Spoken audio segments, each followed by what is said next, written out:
This is the Brewer to Brewer podcast from All About Beer, a conversation that goes beyond the brewhouse and into topics that matter to brewing professionals and curious beer drinkers. Visit allaboutbeer.com and follow on social media. And to support journalism in the beer space, check out patreon.com/allaboutbeer. I'm Ben Edmunds of Breakside Brewery, and this week, I'm so glad to be talking with my friend Shaun Yasaki of Noble Beast Brewing. We'll get into it in just a moment, but first, this message. First Tea is a proud sponsor of the Brewer to Brewer podcast.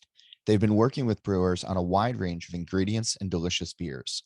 First Tea combines the flexibility of order sizes with the experience you need to create innovative and successful tea beers.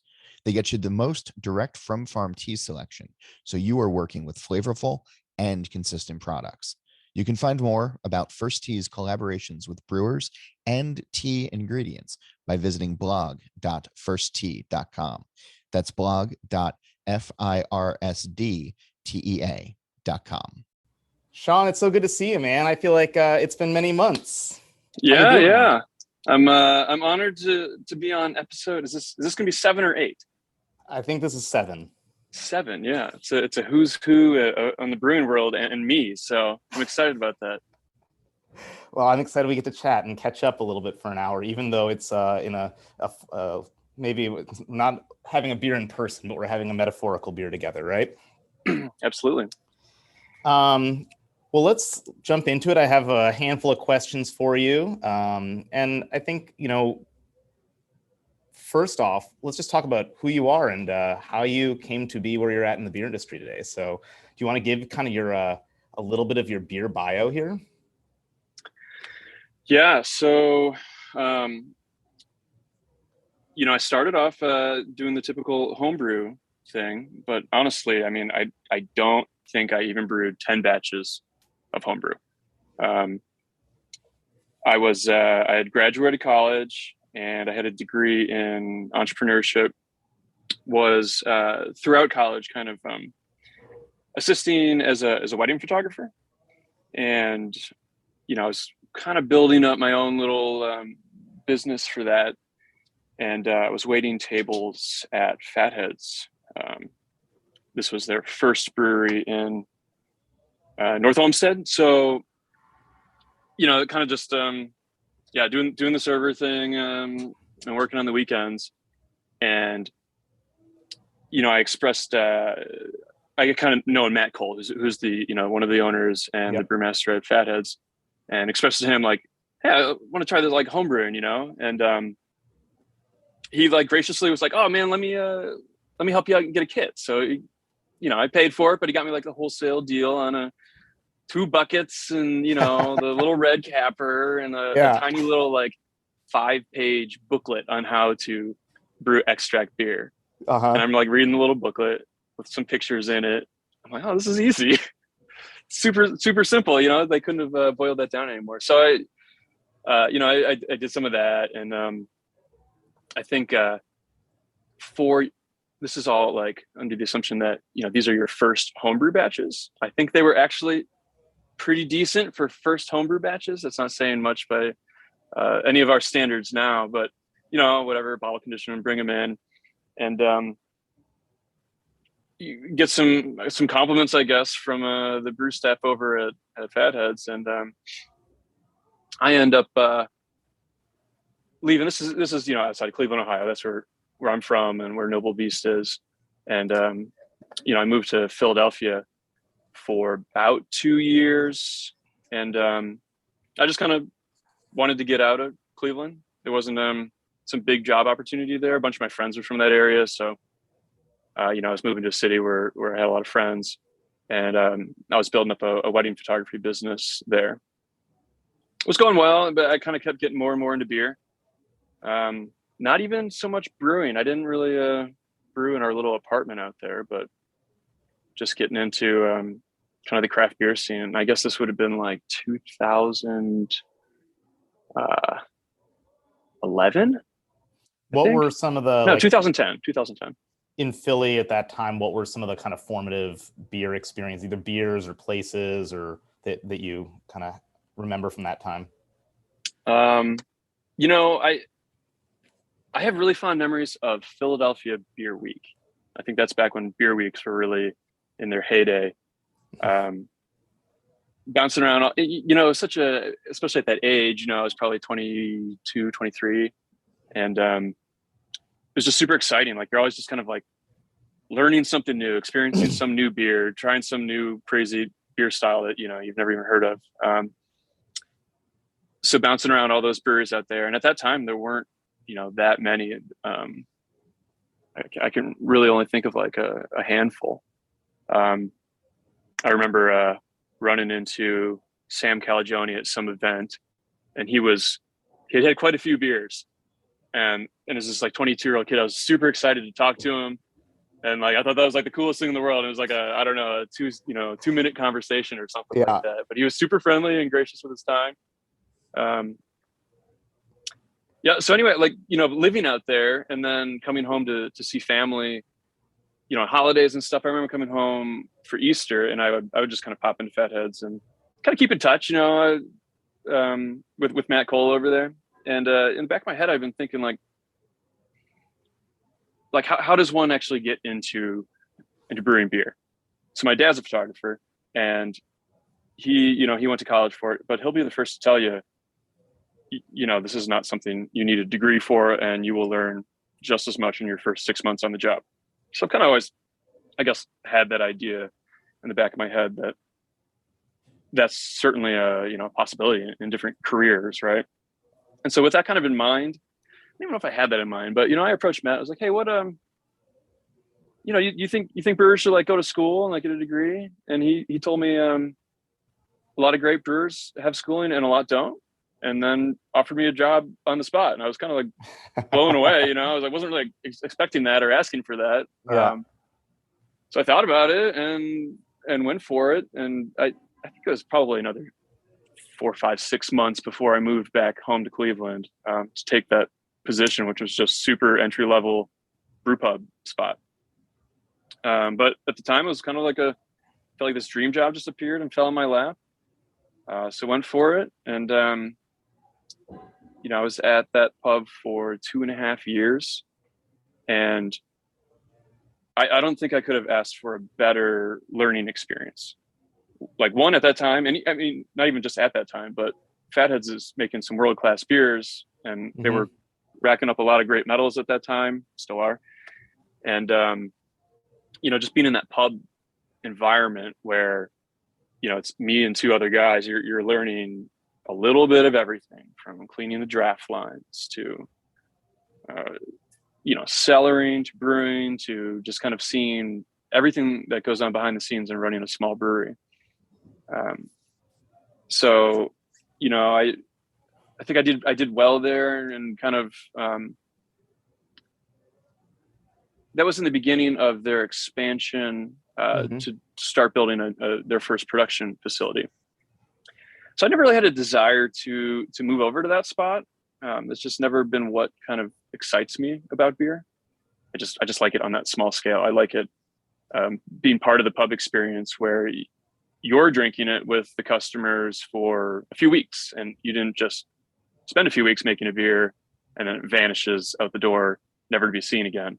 Right. So I always wanted to kind of stay there. But I also got to kind of be a little involved in the building of a production brewery and kind of see what went into that and the design. So yeah, I mean, that was my first brewing gig. That's great. And so we'll talk a little bit about some of the history between Fatheads and Noel Beast later on. But I think that like in this, I think sometimes, and I catch myself doing this when I tell like my beer biography, I forget sometimes to talk about the moment that I fell in love and realized that I wanted to make a career out of this, that I want to do that. So for you, I mean, it's one thing to talk about like the, first job, but at what point, whether that was before the first job, during it, sometime later on, when did you realize that brewing as a career was for you? That was definitely in that Philadelphia stint that I did.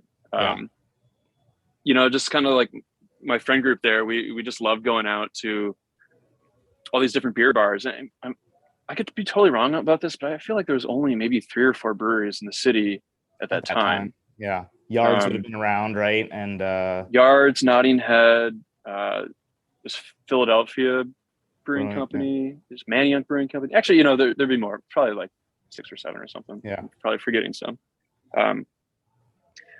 But lots of great, you know, beer bars and, you know, Monk's Cafe. I still feel like having a fresh Orval was like this kind of like eye-opening experience, and I've yet to have another fresh Orval. But just kind of exploring all of that, and like we were just kind of obsessed with like trying all these new things, and you know, it wasn't even that long ago. I'm sure a lot of people have been doing this longer than me would roll their eyes, but it just seemed like such a different time in craft beer. I think that sometimes those formative moments with your enthusiasm level is super high, right? The kind of curiosity is really high. Everything's new is so formative to so many people, and it's not necessarily, you know, it doesn't really matter whether that happened in the 90s, the aughts, the teens, you know, it's always fun to hear people's kind of like what hooked them in. So as you move forward then into professional brewing, and, you know, not just at the time, but now up through today, what have been kind of some of the people or the places or the beers that have been the biggest influences to you? You know, who are you influenced by, and what are you influenced by? And I'm sure Fathead's is a large part of that, but if you want to talk about them, but also maybe some of the stuff outside of the just career trajectory that's influenced you. Well, I absolutely would start with that experience of Fatheads. It definitely, you know, kind of found my love for lagers and German beers and European beers there. That's definitely you know, coming from Matt. I'd say outside of that, like my international travels have been fairly limited, but going over to Germany and just doing I can't remember, you know, we were probably there for like 12 days, just doing a big circle around the whole country, popping into like all the, you know, the major beer cities. That's influenced a lot of, you know, what, you know, I brew here at Noble Beast. You know, other than that, it's definitely just traveling in general. Even in the US, you know, you get so kind of used to drinking your friends' beers and the beers being brewed in your city, and then you go out somewhere else, and like there's always some good eye-opening moments where you're just trying something new and like, oh man, I gotta figure out how to do this. I gotta take this back home and try and, you know, try something new like this. Yeah. That's for me personally been the hardest part of the pandemic. I mean, at a professional level, is that to not have had that over the last 2 to 3 years as much as the, you know, preceding decade, it does, you end up kind of being in your own echo chamber sometimes, and it can be hard to find those sources of creativity. Introduce us to Noble Beast a little bit. I imagine a lot of the folks who are listening to this won't have been to the pub, may not be familiar with your beers. So maybe just talk a little bit about the beer program. Someone walks into Noble Beast today, what are they going to find? What would they expect to find? Well, we're in downtown Cleveland. We're right on kind of the outskirts of downtown, so it's a unique area in that there's nothing else really around us. So it's not like you're in the heart of the city. You know, it's easy to get to. It's kind of a weird spot where, you know, going into the center of downtown can sometimes be like a trip. You know, parking is difficult, stuff like that. So we kind of have this interesting vibe where it's like this neighborhood bar that's not really in a neighborhood. But we've got great regulars, and people come here from, you know, all over the city like it is their neighborhood bar, or maybe it's just a stop after work. But in a lot of ways, it's the classic kind of brew pub model. That's not exactly how we went into it, but it's certainly where it's taken us. Yeah. You know, I guess kind of comparing some of my previous experiences, like at Fatheads, it's this massive restaurant that does a ton of food, has multiple server stations and managers walking around just kind of staring at people type of thing, you know? And so like that's not Not what I wanted to do at all, like run this crazy food service operation. Yeah. And then after that, which you alluded, we'll get to, like when I was at Platform, it's kind of the opposite, where we're like doing food trucks and it's the pure taproom model. Yeah. And I don't think that really works in our city, and we'd be pretty dead around dinner hours. So I was like, where's the happy medium here? And that's what we really shot for. And I think it's worked out really well. So yeah, I mean, getting back to like, what is Noble Beast? It's a 10-barrel brew pub. Kind of has that tap room feel, but we still have a great kitchen. One of my business partners, James, he's our chef.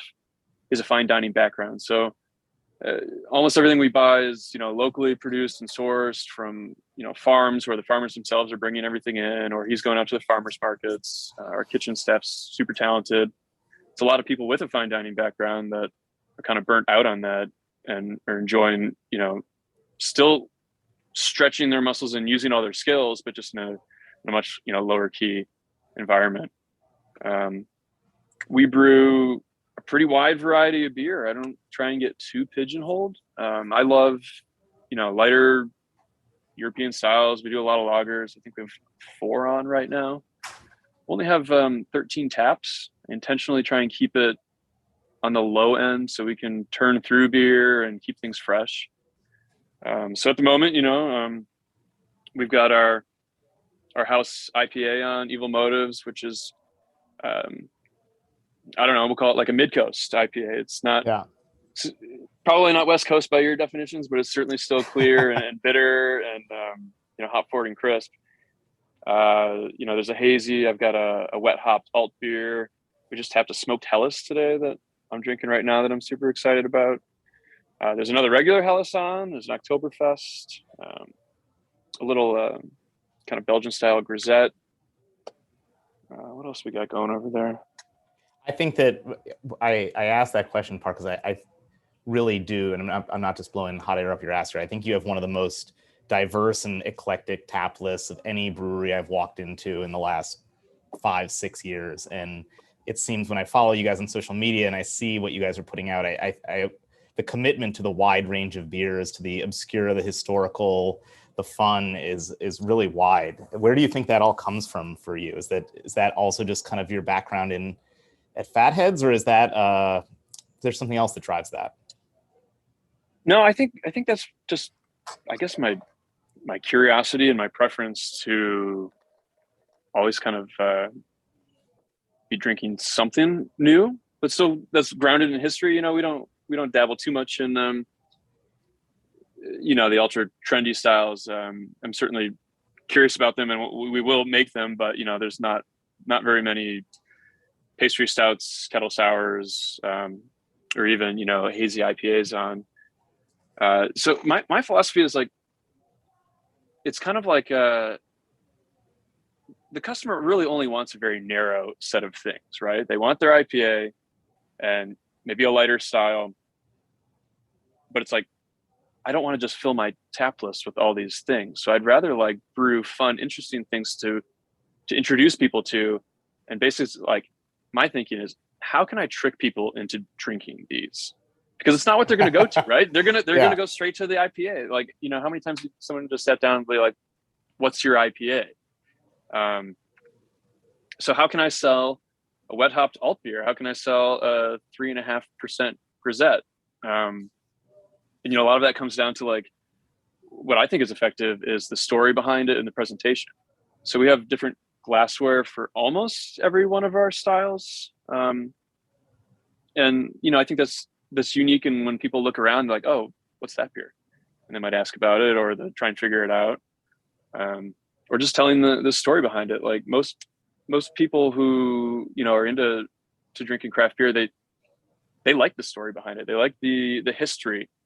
Don't overwhelm them with it or make it too long, but just putting on this the smoked Helles and like explaining to people that, like, in a time past, like most beers were all kind of smoky just because we didn't have indirect heat and the kilning was over open flame. And then people are like, oh, they understand it, and then it's interesting to them and they can figure out a way to enjoy it. Yeah. What role do you think food plays in all of that and being able to pair? That I would say that's actually something that we're not very good at, that I should probably invest more time into. We don't have any, pairing suggestions on the menu. Sometimes I do when I'm releasing a beer or anything, but it's not something we do consistently very well. Yeah. So I'd say here that it's not really driving a whole lot. The kitchen does use our beer, in their recipes a lot. Yeah. But as far as like maybe educating a consumer or trying to get them excited about a pairing, it's probably a shortcoming of ours. Do you think that the restaurant setting encourages more experimentation on the consumer part than a tap room? Is there something that do you think that it's really just comes down to storytelling and service? Yeah, I would say that it does. If you read through our food menu, unless you really know what you're talking about, you're going to come across a whole bunch of stuff that you have no idea what it is. I mean, that's me on a regular basis when I'm like putting all these things on Instagram. I'm like, guys, like, what the heck is this thing? It's like, so that's what I'm saying. Like our staff's really talented and we give them a lot of freedom to kind of pursue what they're interested in. So they're constantly kind of coming up with new things. So I guess from a consumer perspective, if you know what you're getting into at Noble Beast, there's going to be certainly an opportunity to try something you've never heard of or kind of get something that's out of the ordinary. Whether that be food or food beer. Or beer, yeah. Yeah. Tell me a little bit about some of the projects, whether, or new beers or existing beers that you've been really excited about lately, that you've been working on. What's been stimulating you creatively? I was real pumped about this alt beer. We tapped that a couple weeks ago, but so when we first opened up, I had this idea of just going to have a limited kind of core selection of beers to keep on tap like all the time. And a Kolsch and an alt beer were two of those three, with IPA being the third. And I guess over time, like alt the sales just really started lagging on it. So it's kind of like this just isn't really working, even though I'm trying to make it work. Yeah. So pulled alt out of standard rotation, and I might make it once or twice a year. And it's one of those things where like people still keep bugging me to make it, but it's the 10 people who aren't gonna help you sell 10 barrels of alt beer. So in my head I was thinking, yeah, we'll bring it back in the fall. I was like, we should do a wet hop one. And kind of opportunity came up to work with a local farm, Barn Talk Hops, that actually has some proprietary varietals that they've developed. And I just think that's pretty cool for like little Ohio's, hop economy, which is certainly not very substantial, that they're working on some proprietary things. Are they breeding themselves? Is that they have their own breeding program? Yeah, it's certainly, cool. I'm sure does not, rival some of the breeding programs out west, but yeah. In any case, I think it's really neat and interesting. And That's these hops cool. are called Edisham and have just this really great kind of floral character to them. So the wet hop alt, I'm super excited about. We're getting close to packaging a second release of a foeder aged Flemish red that is tasting really nice. This is a Solera project. It's been in there a while now. I mean, when we first released the first release, it was in oak for 2 years, and that beer just takes so long to mature. It's a pretty standard, goes in a stainless fermented kind of an English ale, and just boring as could be when you put it into the wood.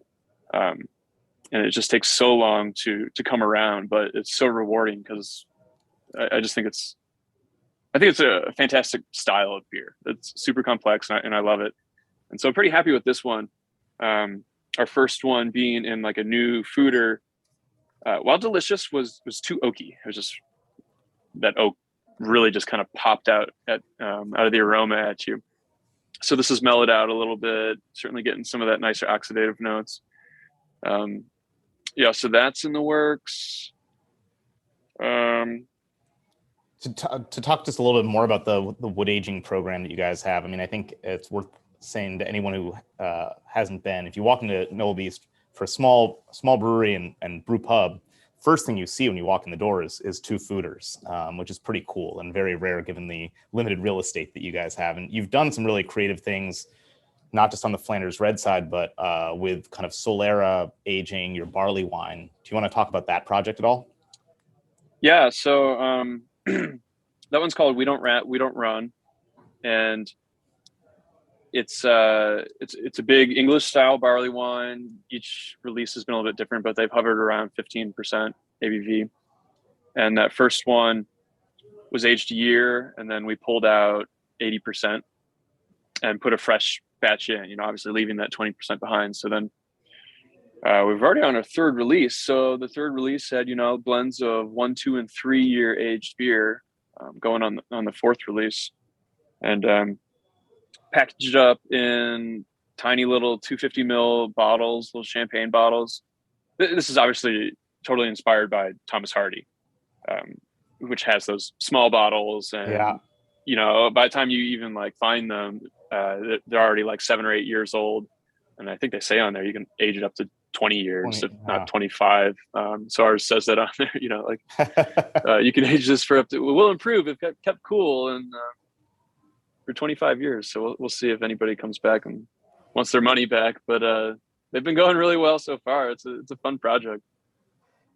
Yeah, I think I shot you some texts a couple months ago when we had opened a couple of those that Dylan, one of our brewers, had brought back last time he was out visiting Cleveland. And they were beautiful, beautiful beers. And they're really distinct. I think that anyone who's wonders about kind of the diversity that can come from that type of program and the unity from Solera aging, the beers were real distinct. Do you aim for diversity, or do you aim for kind of typicity within that, or does it depend? No, and that one we're changing the grain bill slightly every year. Nothing major on that end. I kind of want at least the color to change a little bit as it moves on. I guess at least for me, I don't have a ton of experience fermenting kind of at that higher ABV and gravity. Mm-hmm. So it's been a little bit of a learning experience on how do we get, really good healthy fermentations above 15%. So those have kind of been all over the place as we tried different things and see what works. So last year's release, that one that you're referencing, that one did not attenuate, as much as some of the other ones. So it's certainly a lot sweeter and fuller. And it, for me, I always gravitate towards the drier, well attenuated beer. So I was like, this is I screwed this one up. And then, but of course everybody loves the sweet beer. So then this current batch that's in there now is maybe the opposite. It's too attenuated, and that one's pushing it's over 16%. Very high ABV. Alcohol, yeah. So as it goes on, each one's different, and we'll keep kind of fine tuning it. Probably come somewhere back to the middle of all these experiments. Is it just a single batch that's going in there each year on top of the residuals from previous years, the 20%? Yeah. So each fooder is 10 barrels. So how long? So this year's batch will be, when will that be released? So the releases are kind of on our anniversary, so Memorial Day. Gotcha. So it's brew, so it spends the year in and then comes out the following Memorial Day. Is that the idea? Great. Yeah. Very cool. Well, we're going to take a short break for this message and then come right back for more of this conversation with Shaun Yasaki of Noble Beast Brewing Company. First Tee is a proud sponsor of the Brewer to Brewer podcast. They've been working with brewers on a wide range of ingredients and delicious beers. First Tee combines the flexibility of order sizes with the experience you need to create innovative and successful tea beers. They get you the most direct from farm tea selection, so you are working with flavorful and consistent products. You can find more about First Tee's collaborations with brewers and tea ingredients by visiting blog.firsttee.com. That's blog.firsdtea.com. Welcome back, everybody. Shaun, let's talk about the intermediate years here a little bit between Fatheads and Noble Beast. For those who don't know, you were I believe the original brewmaster at Platform Brewing. Is that right? Yes. I spent some time this weekend stalking you on Instagram, doing the deep dive to the old years, and clearly there's a lot to interpret, and it was from those years, but it was obviously a passion project for you, even though it was something that didn't ultimately work out as planned. So how do you look back on your role and time there, and how did it influence what you're doing today at Noble Beast? Yeah, it certainly influenced a lot of things. And as you said, it didn't work out, but I don't regret those experiences at all because of what I learned and, how I've able to, I guess, those experiences, how they influenced Noble Beast into the other successes that they led to. So I guess to go back to like the beginning of that, I'd spent those 2.5 years at Fatheads, and that's not terribly long to be in the industry, to be branching out and starting, a brand new brewery where you're running the brewing show and a co-owner. But thankfully, those were really good years of Fatheads as far as preparing me to run a brewery. So yeah, this opportunity comes up to start something new.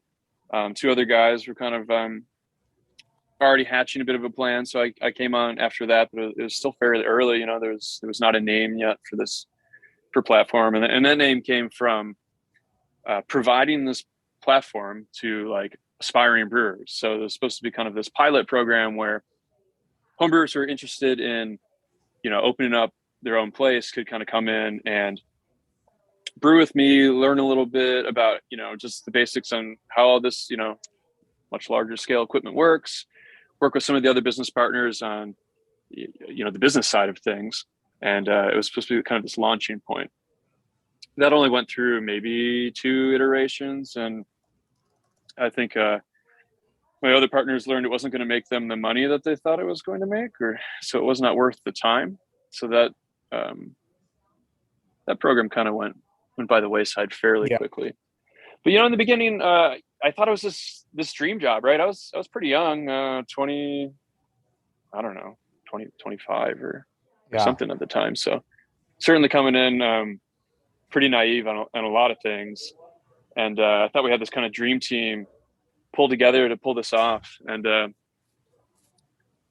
man, it didn't take long for me to realize that I wasn't going to be around at Platform long term. We opened up, it was July 4th, 2014. And by that fall, I already knew like my time was going to be limited there. And it just didn't really get along on a personal or a philosophical, level with one of the other partners. And just a lot of the typical stuff where I'm sure a lot of brewers are even still dealing with, where somebody comes to you and says like, oh, hey, we're going to do this. We promised this company we're going to have this beer ready on this day. And it's like, oh, what? That's 10 days away or something. Like just kind of just out of touch with what actually is going on in the brewery and what it takes. And there was just a lot of mismanagement of our staff. People were not treated the right way. Vendors were not treated the right way. People were not paid intentionally on the right way. And it was just like, this is not a place where I can be long term. I'm a pretty laid back, pretty easygoing guy. And man, I was just like, my blood was boiling on way too regular of a schedule. I remember in the beginning, man, I was working, we started off as like a 3.5 barrel little system in there. Eventually like installed a 10 barrel system when I was there. But I even got like shingles from the stress. And at one point I fell down the stairs in my own house because my legs just like gave out from like triple brewing on 3.5 barrel systems by myself. And just kind of like, it was just like too much. Wow. Which actually that was kind of in the very beginning. So not necessarily like this big driving reason on why I left, It was just, yeah, it was So how have those experience. those experiences made you a better manager and business owner and brewer now that you have your own place, 8-9 years later?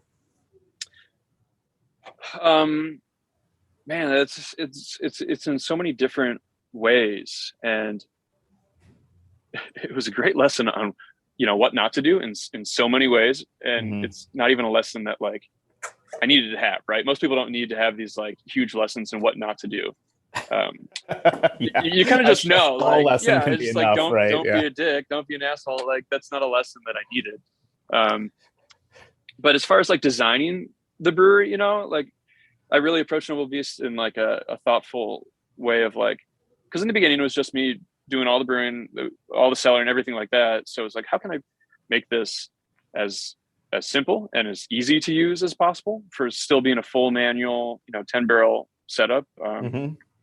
Just simple things like, had a little custom stand fabricated for our mill, so I'm not lifting grain bags above my head or climbing a ladder or even going up 2 steps. It's just right there, as low to the ground as possible.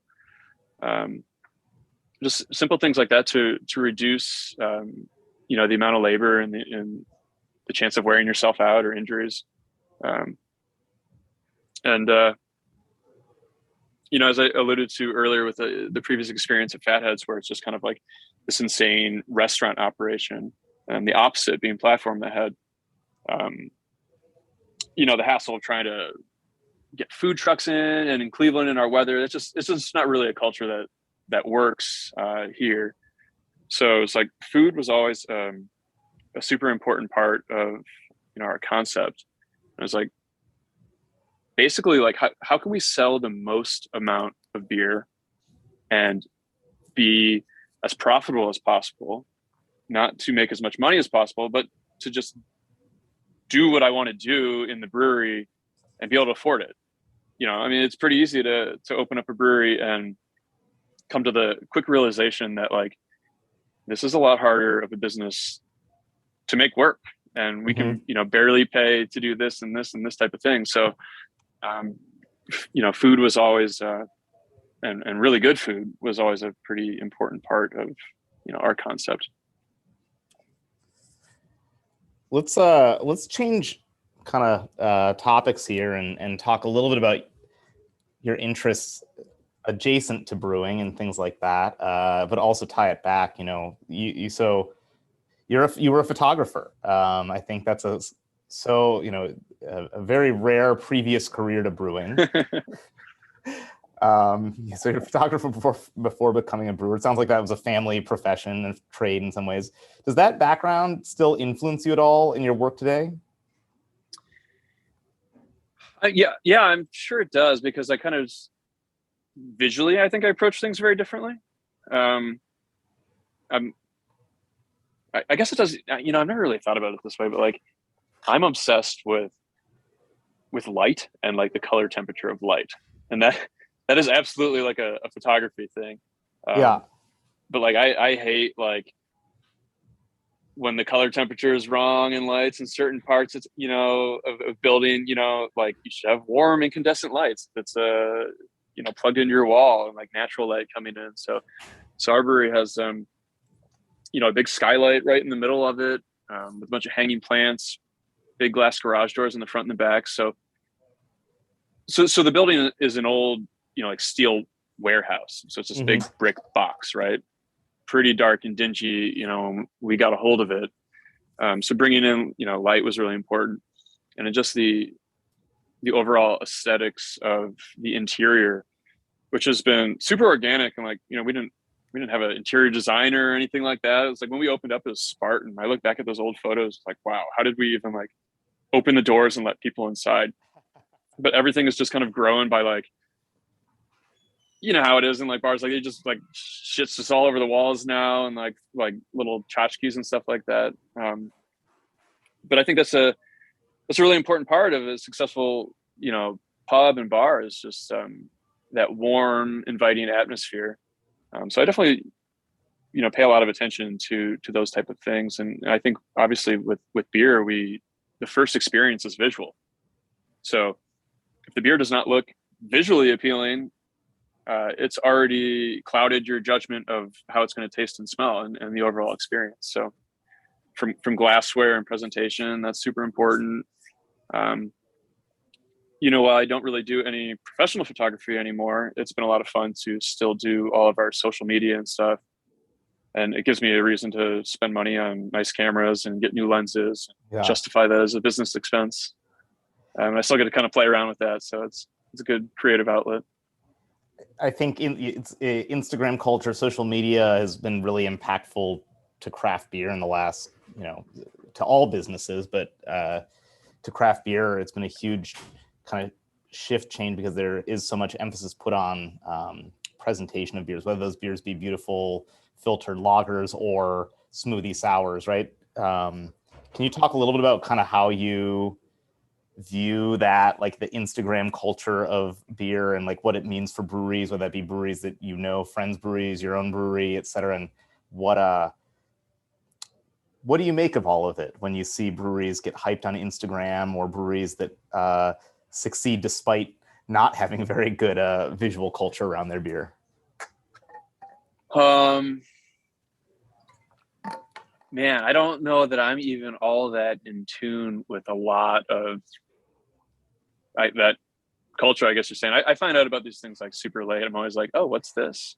And like, it's already like super popular and people are like waiting in line for it.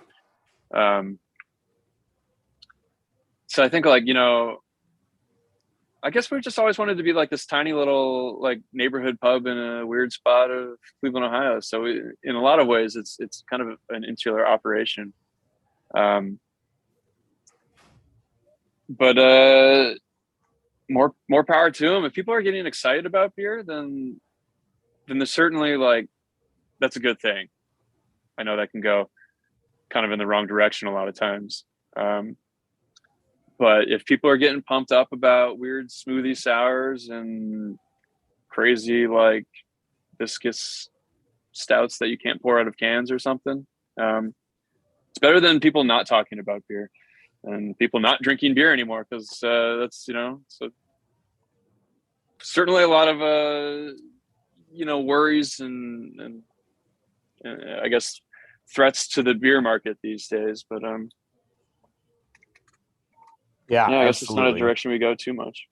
Yeah, I think it's kind of it may just be any news is good news kind of approach to thinking about like drumming up interest in our businesses and in our industry, right? Well, you know what happens anyway. All these people are going to go nuts over these beers, and then they're all going to just settle into drinking lager. That's what happens to all the brewers anyway, right? You gravitate towards these big, strong styles, and then you're like, you know what? All right, just give me that Pilsner. Yeah. So they'll come around. I mean, I feel very lucky. We're, I don't do, I'm not super active on social media, kind of lurk sometimes, but also I'm a terrible photographer. Like I have no photographer's eyes, so I try not to post anything. And when I do, it usually looks horrible. But I feel very, very lucky that our brewery it kind of gets to make pretty classic styles as well, and doesn't have to play the in that we don't have to really work that side of our marketing too much in terms of like trying to present like smoothie beers or really hype type beers in order to draw in people through that single venue. That's not to say it's not important. It's just not something that we've had to do a ton of ourselves. Yeah, I feel fortunate in the same way. And like, I guess I don't want to like poo-poo on those beers and breweries. And I know that's not what you're doing, but there's a lot of people who love, a lot of brewers and breweries who love those beers, and that's why they make them. Yeah. And they make them really well. But then there's also a lot of pressure for maybe brewers somewhere in the middle that at the end of the day just kind of need to drum up sales and interest. And that's what I think, you and I know we don't need to do that. And I feel very fortunate for that. It's a nice position to be in, to kind of forge your own path and still be successful at it. 100%. Let's talk about what you like to do outside of work too. Running a brewery and a business can be very, very time consuming. So what do you do to get your mind off work and kind of stay mentally with it? Well, I got three little kids running around at home, and a great wife who runs this business with me. So those are my two full-time jobs: so the fam and keeping the business running. But outside of that, I like old motorcycles, wrenching on those. Um, we've always had an old motorcycle hanging in the brewery, so that's kind of fun. We swap that in and out, and it's hanging from some steel cables on the out of the ceiling that the building department gave me an earful about before we had a architect come in and verify that our cable management design was in fact Was very sufficient. safe. Yeah. Yeah. Weird. Yeah. Other than that, it's all the random, way too expensive hobbies that I end up falling into and over researching and spending too much money on. Yeah.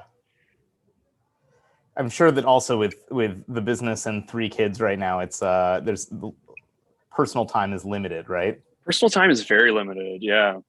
How old are they? So our youngest is 15 months. It was our first girl, and then two boys that just turned 4 and almost 7. Gosh, yeah. That I don't have kids, and I can't. But I'm like, my heart is racing at the thought of having 3 children between ages 7 and 15 months. At some point, you just become very accustomed to the chaos, and it's no longer chaos. Yeah. But it's been fun. It's been really rewarding to, I guess, through their young years so far. I've been, mostly like a self-employed business owner. So they've been growing up in the brewery. We've never really done any daycare or anything like that. So, and don't worry, everyone listening, they're very well behaved in the brewery for the most part. But yeah, they're hanging out at the bar, with some crayons, and just this is where they've grown up. My wife is here working. She runs our brewery, so she's doing all the books, all the payroll, all the HR type of things. I basically, took off a year and a half after I quit Platform to just figure out, okay, well, how can we get a loan to do this? So it was working with bank and the SBA to get a loan and get this whole place running. Yeah. And then essentially just handed off all those operations to her, which she was super reluctant about. Bless her heart, she has no experience in running a business of any kind, but I just knew she has that mind, very analytical and detail oriented. And, she wanted to be a part of this, obviously. And it was she didn't have any interest in working in the brewery, working in the kitchen or behind the bar. I was like, oh, guess what you get to do. But she's been phenomenal at it. And it's been really cool to kind of see her growth and everything she's learned for that. So anyway, we're kind of here all the time. Do the kids, the kids have been here. Are the boys old enough to kind of understand that it's your all's, it's the family's place? Yeah. What they don't understand is when you go to another restaurant, that it's not also our place, and you can't just snap your fingers and somebody brings you an apple, or you can't just go around or get out of your seat and go wander off to the kitchen or something. That's where the challenge is. Yeah. So yeah, they're a little spoiled in that manner. But it's been pretty cool to have the opportunity to spend that much time with my kids, as they're growing up. It's not like I'm kind of at work and come home and see them. I've probably seen them throughout the day. They're getting older and in school now, so that's all changing. Yeah. It's a cool way to keep the family together, right? And during the day. Yeah. Couple last things that wanted to touch on as we start to sort of wrap this up. I don't know that it was John Hall's intent that diversity become kind of a watchword and theme that's kind of going through these podcasts so far, but it's definitely been on something that almost everyone's talked about in one form or another, a big theme since episode 1. For you, how and when do you think about diversity in the beer industry, and like in what ways is the conversation around DEI and diversity meaningful to you? Yeah, it's kind of like a hard one to touch on sometimes. So I'm half Japanese, and I feel like in a lot of ways my experiences, growing up and in the working world, like I don't personally feel that I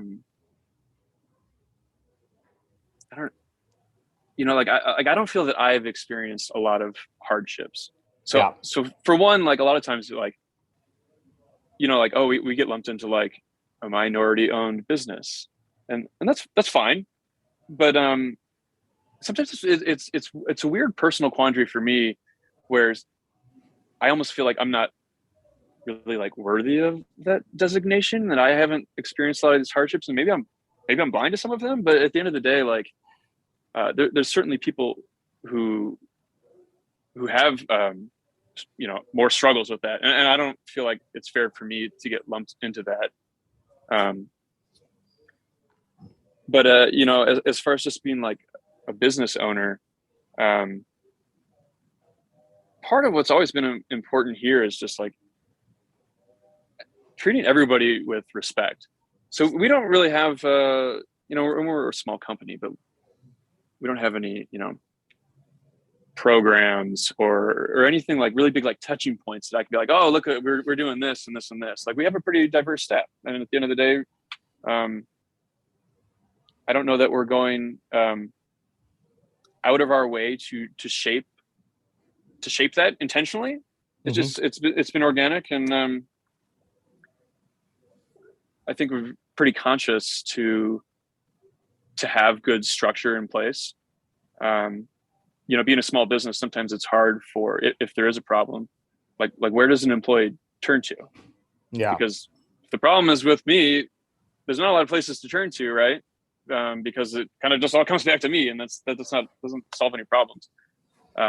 So we've always had worked with an extra. It's like a PEO, so they help us with a lot of our business things. Yeah. And they do that on a regular basis for us, but they also have a lot of other benefits that carry on to our staff. So there is like an outside HR contact that we've always had in place. So if there is an issue that like can't really be resolved in-house, that can always be contacted. Yeah, I feel really fortunate that we've had, like, through our 5 years of existence, just like a phenomenal staff, and it's got a whole range of everybody on it, and I love that. Yeah, I think, in the last episode when Tanya Cornett asked me sort of a similar question, we ended up talking a little bit about like kind of, you can't do anything until toxicity is gone, right? You have to have good leadership from the top, and you have to have, I think that a lot of things come from that, right? Whether that be you personally or the entire kind of management team, or whether that be 2 people or 15 people. And then getting the right people on the bus, getting the right people on the team just ends up promoting a culture that kind of is self-reinforcing in a positive way. And of course it can go the other direction too, if you, if you hire poorly, or if, you yourself are not the most upstanding person. But I think that, I imagine that a lot of the successes that you're talking about are due to just the culture that you and your wife have kind of promulgated to the team. Yeah, absolutely. I think in any organization, it's from the top down. So, it's always going to trickle down, and I've been pretty proud of the culture we've been able to build here. It's one of respect and accountability, and our success would not be possible by any means without like having this amazing staff. 100%. I think that's what in so many ways sets us above other places just around. I'm not pointing out anyone else specifically, but that's been a huge driver in the success we've been able to have. Yeah. Speaking of success, you're 7 years into Noble Beast now. Is that right? Or 5 just years over in? 5. 5 years in. Sorry. Yeah, 5 years into Noble Beast now. What does success look like for you guys in the next handful of years? I think we've been growing just in-house fairly quickly, and we've never really been able to feel like we've had that moment to breathe and to look beyond these 4 walls, right? And I think we're kind of hitting that spot where we can. So we don't have anything in the works, but it's just kind of a conversation that's getting a lot more time these days. At the end of the day, like, I'd love to maybe open up another smaller location, even be able to try and feed it some beer from here. Like another restaurant or another tap room, or probably keep another restaurant. The production brewery kind of expansion just really doesn't appeal to me. And now that I've said that, watch it'll probably happen, because sometimes I think about it, but at the end of the day, that's like it's just never been like the big motivator. But I would love to kind of like start a new project. It's the fun of building something and trying to make that succeed. I think that in an era when there's, the brew pub has kind of fallen out of fashion in a lot of the country, I think that you're a great advocate and champion for the traditional brew pub in a lot of ways. I mean, I think if people were to walk into Noble Beast and see the successes that you all have there, a lot more people would be persuaded to open restaurants and to run great little breweries in restaurants and kind of merge the two. So I appreciate that a lot, because I came from that background too, and I'm still an advocate for those types of places. Yeah, to me, it's kind of the best of both worlds. Obviously, like, I don't know, it's how you set it all up. Like when we opened up our doors, the idea was that like, oh, this is a tap room that has a small kitchen, and unfortunately, that's how we built out some of our restaurant infrastructure and storage, needs. And actually in the first year, it played out exactly kind of as I forecasted. It was like 60% beer sales and 40% food. And that is totally flipped at this point. Yeah. But I wouldn't do it any other way. I mean, everybody loves to eat. And, when we're trying to figure out like, oh, what brewery we want to hit up, like, food's a big part of that. So. Yeah, I agree. All right, last question for you here. This is a softball one, though, to finish up, which is, where can people get your beer after listening to this episode if they haven't had it before? Where can people get it? Well, they're going to have to come right here to beautiful Cleveland, Ohio. Pop into the pub. We do limited mobile canning runs where we slave away for the day and tear down the whole restaurant so we can fit a depalletizer and a labeling machine right in the middle of the floor. And then so every 6 to 8 weeks you can find some of our cans out in the grocery stores and high class gas stations and things like that. But other than that, if you want our beer, you got to come here. And it's well worth the trip. I found Cleveland to be far more charming than I expected. Noble Beast was a large part of that, but the whole city does have quite a bit to recommend. So I definitely encourage anyone who's thinking about a weekend trip to go visit you. Well, Shaun, thank you so much for spending the last hour chatting about Noble Beast and about your beer, about your history. Shaun will be back on the next episode of the show as the host, having a conversation with a brewer of his choosing. That'll be on the air in 2 weeks, so make sure you tune in for that. Visit allaboutbeer.com and follow on social media. And to support journalism in the beer space, check out patreon.com/allaboutbeer. I'm Ben Edmunds of Breakside Brewery. Thank you for listening to the Brewer to Brewer podcast. Cheers. This episode was brought to you by First Tea. First Tea delivers the ingredients and experience brewers need for delicious beers and innovative flavors. Flexible order sizes and direct from farm teas for your next brew. Find out more about First Tea by visiting blog.firsttea.com. That's blog.firsd.com. TEA.com.